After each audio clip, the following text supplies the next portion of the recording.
So if any of you know me in real life, translation on Discord, then you know that I am what I like to dub a phase-oriented person. Pop. What I mean by this is that I have these periods of time where I am just obsessed with a certain form of media or hobby. Give it YouTubers, shows, movies, or just something like speedrunning or animations. No matter what, I always have at least one thing going on. There's probably some like underlying psychological reason for this, or it's just perfectly normal. But whatever the case, I always have some new fascination. Sometimes it lasts about a week, or give or take 3 months. And within these, I have phases that make comebacks. Some properties that I always come up with a new obsession over. The usuals, as I like to call them.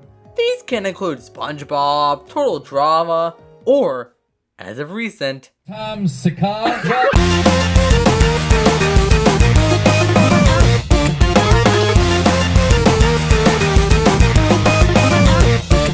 Timbly Tombly Wombly, the Funky Wonky Chunky Boy. Now, I've been a subscriber of his for nearly a decade, or have at least been watching his content for that long. Originally from a flip note of his first Afterlife movie back in 2009, I became immersed in his comedic content.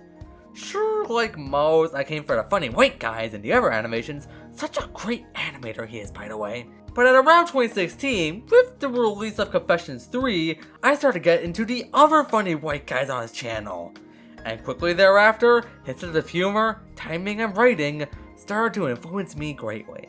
Whether I know it or not, I tend to wear my influences on my sleeve. And his content just got me at the right time, right when I was starting to get into dialogue-based humor. And after a while, I started to favor him more than the acid stuff, becoming what I watched from him the most. But during the time I was first getting into it, I decided to take a look at a second channel, Dark Squitch. I can't remember why, but whatever the case, I then became immersed in a little series dubbed last week. You read the title. Can't make all these dramatic.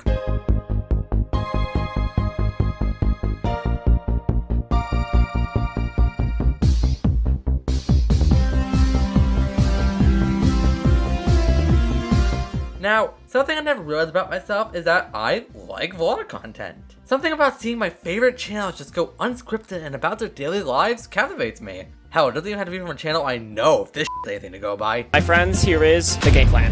1. Bind fire in them. 2. 3. Go to 2. Number 372. And while I'll never go out of my way to search for them, whenever a channel I like decides to post one, I'll always give it a watch. And while they usually only do it for their big expensive trips or them at VidCon or some shit, I find myself captivated by the little moments in them. That's where this little series comes in. My anecdotal evidence has a point.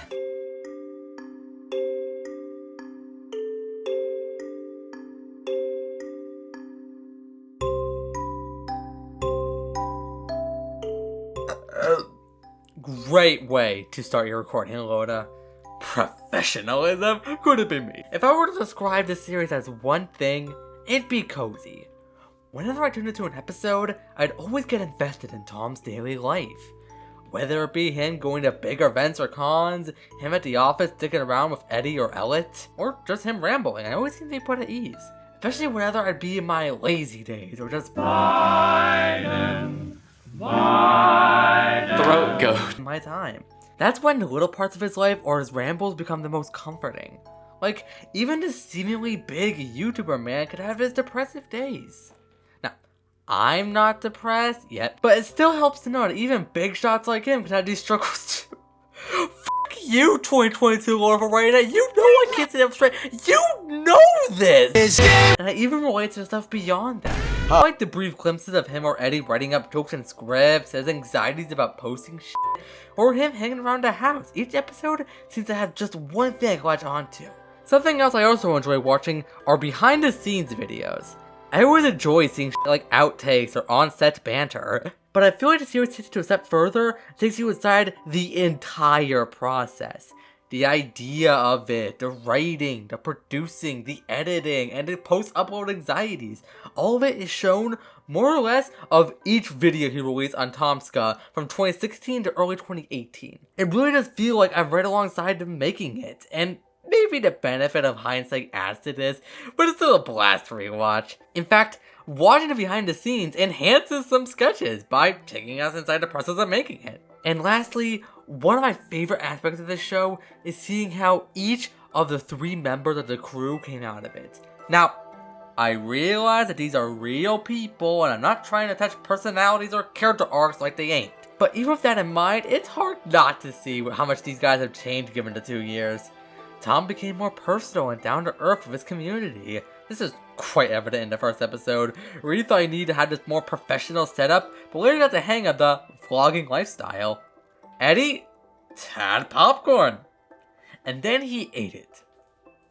Yep, that's about the biggest event concerning him for those 2 years. And Elliot, who was at first camera shy to a great extent, can't relate, to having a major and outgoing presence in the series that he was willing to cap off the finale with a banger ass song, and is also the most outgoing one on the second channel to this day, along with being just the funniest and chill one of the bunch.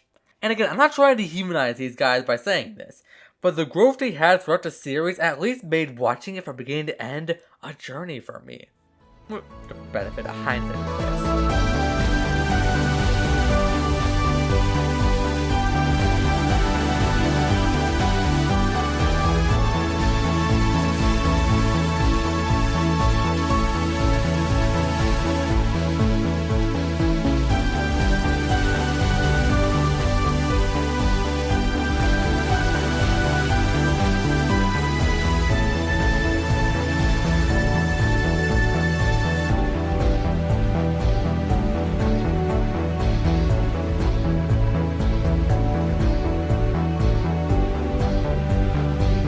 And yeah, that's pretty much all I have to know.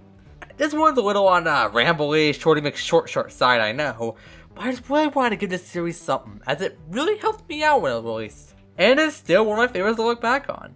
And as of writing this, TomSka brought the series back, or the sequel series last month. And God, it's great to have it back. Brought me back to a time where I was watching the series live in 2016, and it's always nice to have on my subscription feed. And though it don't tend to bring in the big views, then again, what does on this channel, am I right? It's still a reliable series I look back on for a simple but comforting watch. And if somehow TomSka's watching this, I just have one question. You like jazz?